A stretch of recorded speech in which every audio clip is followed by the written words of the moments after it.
Today we're going to explore what happens when two infinite surfaces collide in 3D space. We are finding the intersection of two planes. So far, we've learned that a single plane can be defined by the scalar equation ax plus by plus cz minus d equals 0.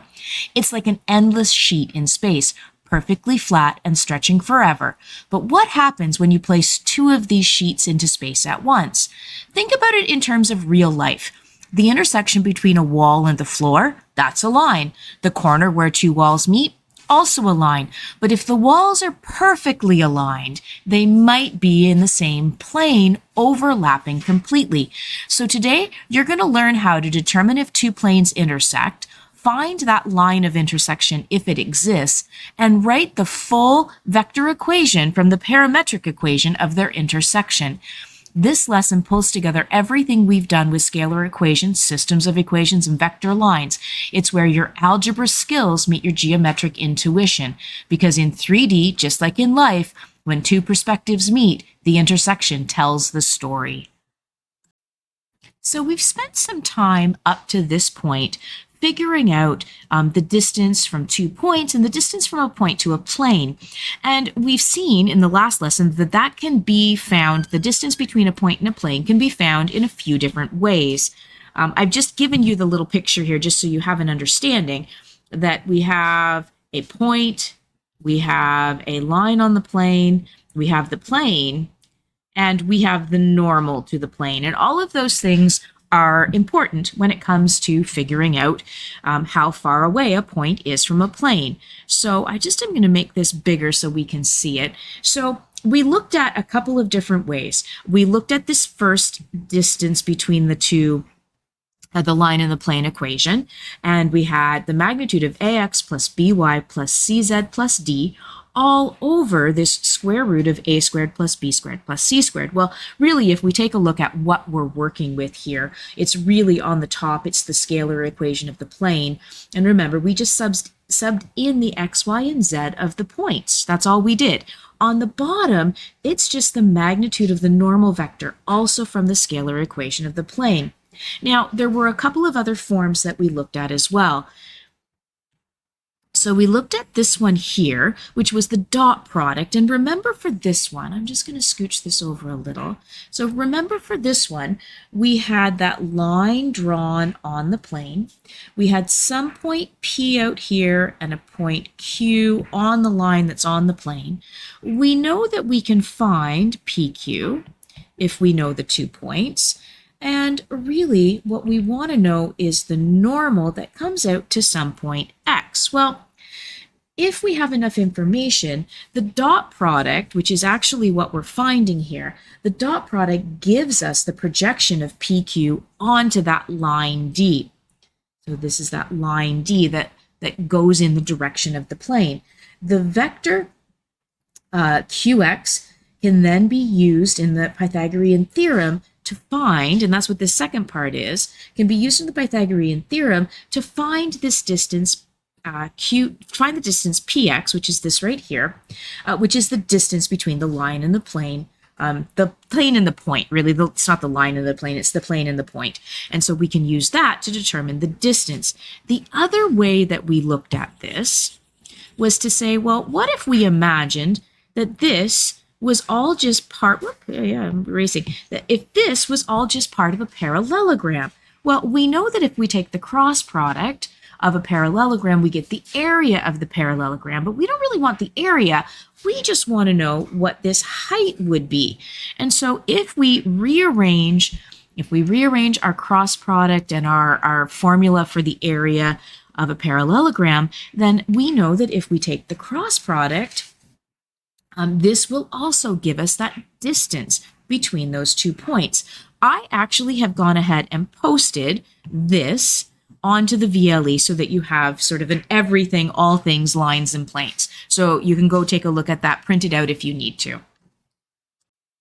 So just like with lines, there's some possibilities for what could happen when we have two planes in play with each other. The first possibility is that they run parallel to each other. There's not going to be any intersection between the two of them at all. They're going to go on forever in every direction, but they are never going to meet. So we say that these planes are parallel and distinct. There is no solution or an inconsistent solution.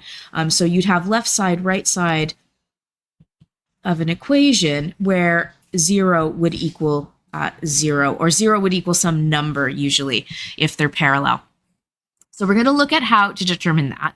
There also could be infinite intersections. So not only are they parallel to each other, but they are right on top of each other. They are the same. They meet absolutely everywhere. And we say then that the planes are coincident. They're consistent, dependent, and there's a 2-parameter solution. The last one that we need to think about, I'm just going to step back. So there's 2-parameter solution. What that means is that every point on the plane is a solution. They match up everywhere. And the last one that we have to think about is if there's infinite intersections. So the planes aren't parallel, the intersection is actually just one line. And there's that line right there. So they're going to be consistent. They're going to be dependent because they're dependent on where they are in space, but there's only going to be 1-parameter solution, meaning that we are going to get one equation of a line. So the solution is a set of points that lie on the line of the intersection. Okay, so how do we figure this out? How can we determine if these two planes are going to ever meet, never meet, or meet only in one spot? Meet everywhere, I guess is what I'm meaning. So when solving a system of 2 planes, we always want to check and see if the planes are parallel, and we're going to do that by analyzing the normal for each one of the equations of the plane. If they're parallel, I'm going to start writing down some steps here. So the first thing we're going to do is we're going to check to see if the normal vectors are parallel. Are the normals parallel? Are the normals to both planes parallel? To both planes parallel.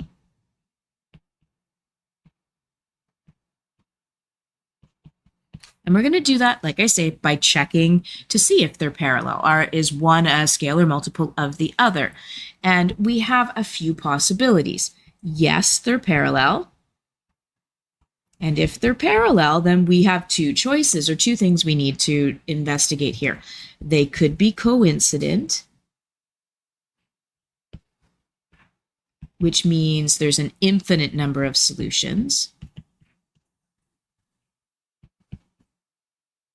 that always work, or they could be distinct. Distinct, no solutions. If they're not parallel, though, so if not parallel, then we want to figure out, well, where are they going to meet? So if the normals aren't parallel, then the planes aren't parallel. So then there must be a line of intersection. There must be a line of intersection. If there is a line of intersection, then we're going to use our ability to eliminate.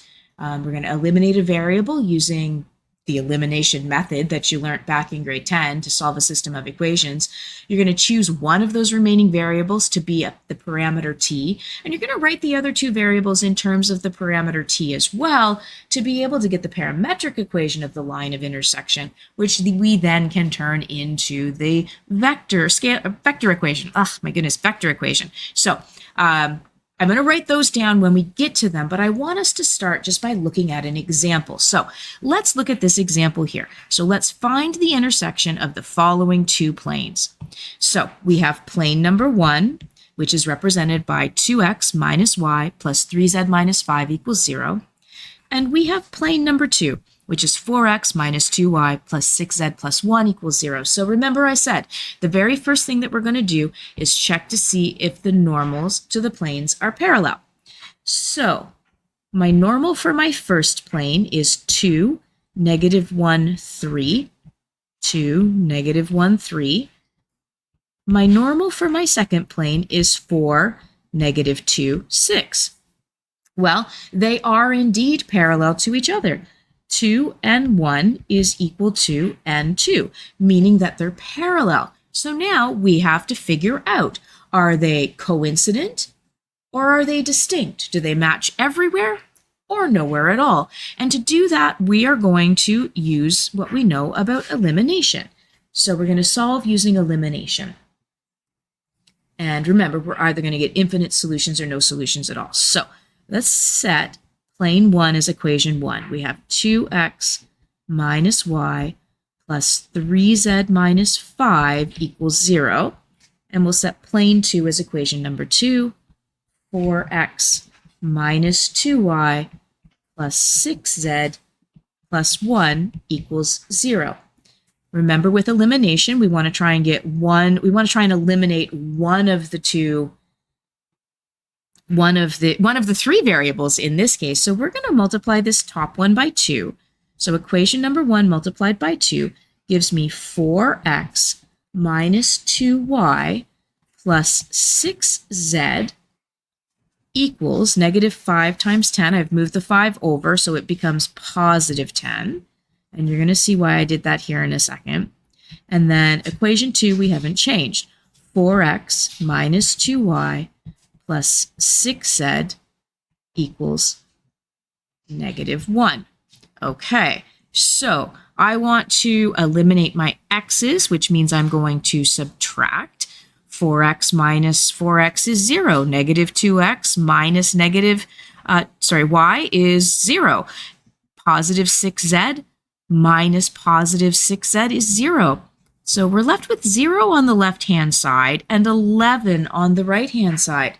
So that's telling me that this equation is never true. 0 is never going to equal 11. So the equations are never true.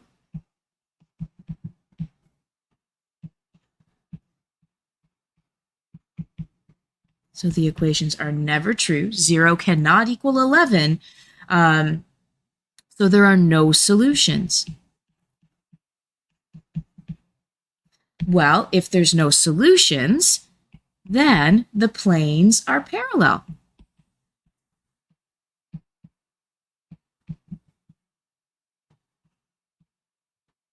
They don't share any points. They're parallel. Now, I want us to think about what would happen if we had have gotten 0 equals 0 here. So if we'd gotten 0 equals 0, then this equation would always be true. There would be infinitely many solutions, and the planes then would be coincident. Okay, so here's another example. Let's take a look at it. So remember, we want to know, are the normals parallel? I suppose I should be writing, are the normals parallel? Just so you have one example that has all the instructions. Are the normals parallel? Well, I'm going to look at my N1, and N1 in this case is 1, 2, 7. And N2 of plane 2 is 1, 3, negative 3. N1 does not equal any combination, any scalar multiple of N2 or vice versa. Therefore, the normals are not parallel.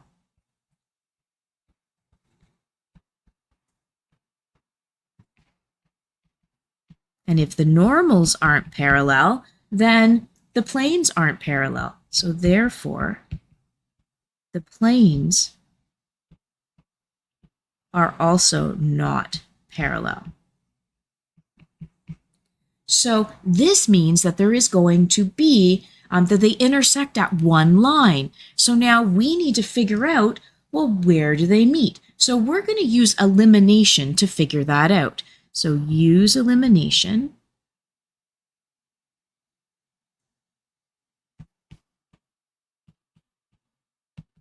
Use elimination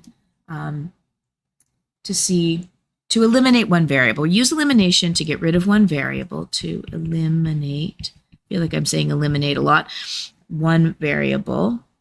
And then we're going to solve we're going to solve the other variables in terms of that one variable. So let's let equation 1 be plane number 1. So we're going to say x plus 2y plus 7z minus 4 equals 0.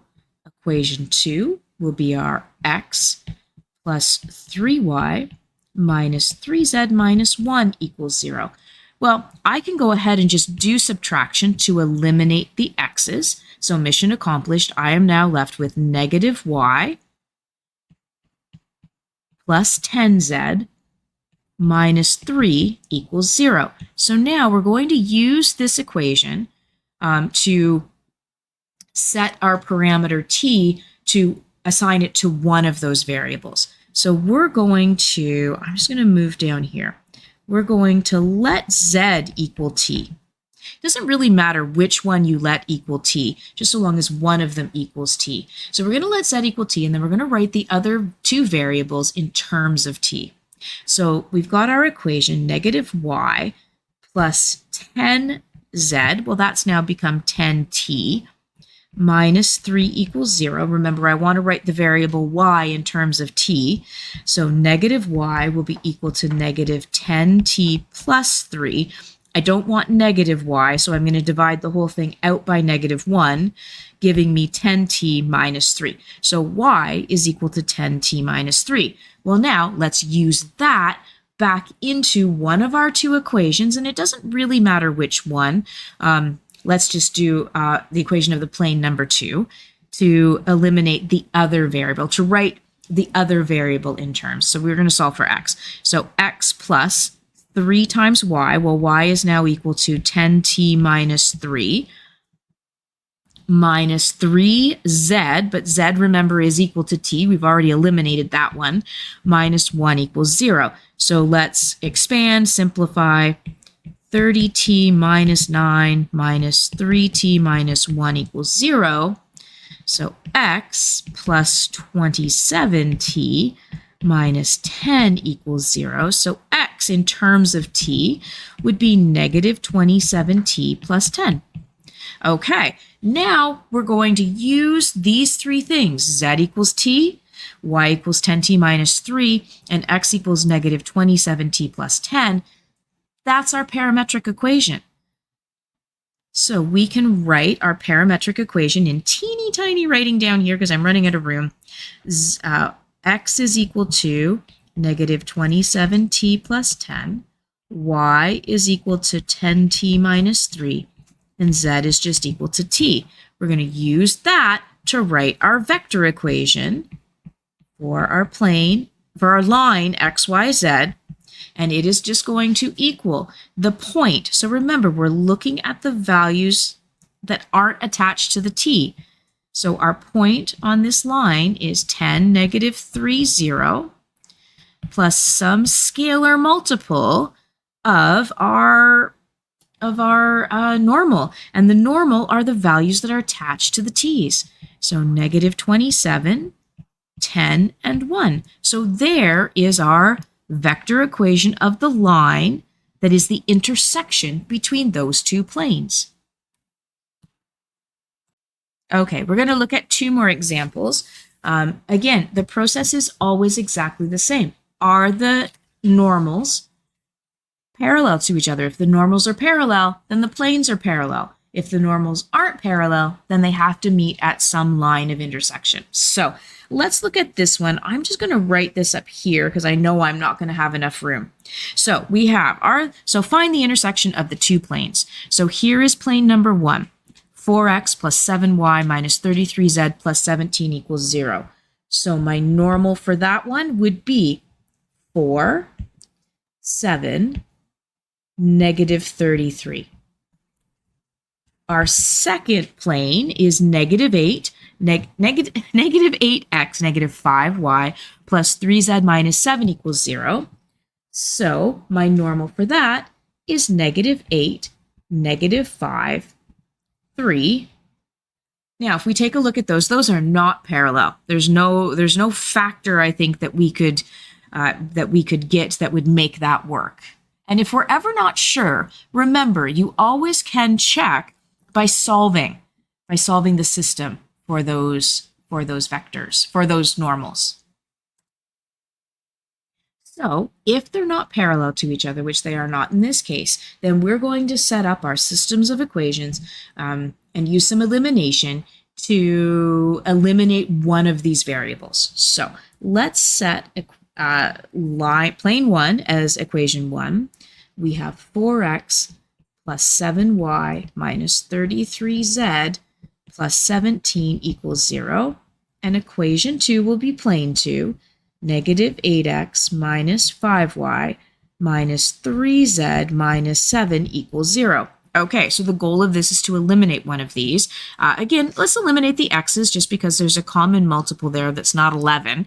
And so if we multiply equation 1 by 2, we get 8x plus 14y minus 66z plus 34 equals, oh my goodness, that's a train wreck. Okay, hold on. I'm going to rewrite that. So, oh, hold on. Okay, here we go. So I'm going to rewrite that. Equals 0. And so we get 8x plus 14y minus 66z plus 34 equals 0. This one stays the same. Negative 8x minus 5y minus 3z minus 7 equals 0. We are going to add these together to eliminate the x's. So 14 plus negative 5y leaves me with 9y. Negative 66 plus negative 3z leaves me with negative 63z. And 34 plus negative 7 leaves me with 27 plus 27 equals 0. So now this is the new equation that we're working with, and we're going to set that up so that we can get everything in terms of t. So let's use this now. I'm just going to rewrite it. We're going to let z equal t again. And it doesn't really matter if you're letting z equal t. It can be whichever one you want. Just happens to work out well when we go to divide things out here. So we're going to let z equal t. So 9y minus 63t now. 63z becomes 63t. Plus 27 equals 0. We want to solve for y. So 9y is equal to 63t minus 27. And 63 and 27 happen to divide out quite nicely by 9. So we get 7t minus 3. So y is equal to 7t minus 3. Now we're going to pick one of the equations. I'm going to pick equation number 1 this time to now relate our x variable to that parameter t. So we have 4x plus 7 times our new y, which is 7t minus 3, minus 33, remember z is just t, plus 17 equals 0. So we expand and simplify and collect like terms. 49t minus 21 minus 33t plus 17 equals 0. So 4x plus 16t minus 4 equals 0. So 4x is equal to negative 16t plus 4. And again, this works out well to divide out because 4 divides into both of those without giving us a fraction. So negative 4t plus 1. Now we can rewrite this as a parametric. We have all three of our variables in parametric form. We have x equals negative 4t plus 1. We have y equals 7t minus 3. And we have z equals t. So our equation of this plane would be x, y, z is equal to the point, which is the numbers at the end of our parametric equation. So we have negative 1, not negative 1, negative 3, 0, plus t times our values of t, negative 4, 7, and 1. So there is our vector equation of that plane. One more here for us to do. And try and make that as big as possible to give us lots of room. So again, I would suggest at this point, pause the video, give this one a try, and come back and check the solution. So I want to know. So I'm hoping if you're back now, you've paused and you've tried it. So we're going to exact same process. Are they parallel? Well, let's find out. We have Plane 1 has a normal of 1, 4, negative 3. Plane 2 has a normal of 2, 8, negative 6. They indeed are parallel. So now we need to determine, are they coincident? Are they the same everywhere? Or are they distinct, meaning they're not the same anywhere? And we're going to do that by solving that systems of equations and seeing if the equation is true. So we have equation 1 will be plane 1. Let's do x plus 4y minus 3z plus 6 equals 0. And equation 2 will be 2x plus 8y minus 6z plus 11 equals 0. And I'm hoping you might be able to see what's about to happen. So I'm going to multiply equation 1 by 2 to give me 2x plus 8y plus 8y minus 6z plus 12. And I'm going to rewrite that because remember, we're trying to solve it this time. So I actually want sort of all the letters on one side, all the numbers on the other. So that becomes minus 12. And then this one is 2x plus 8y minus 6z equals negative 11. And we are going to subtract these to eliminate. So 2x minus 2x is 0. 8y minus 8y is 0. Negative 6z minus negative 6z becomes negative 6z plus 6z.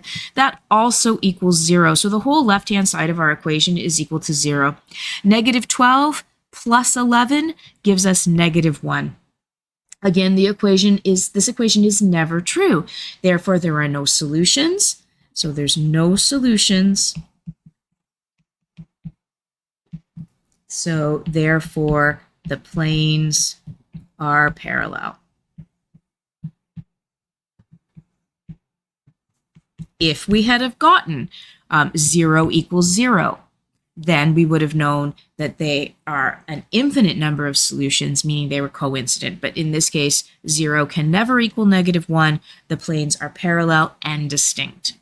Okay, that's it for today. It's one process again, three different possibilities, but one process that you're just repeating over and over again. So give the homework questions a try. And if you have any questions, feel free to reach out by email.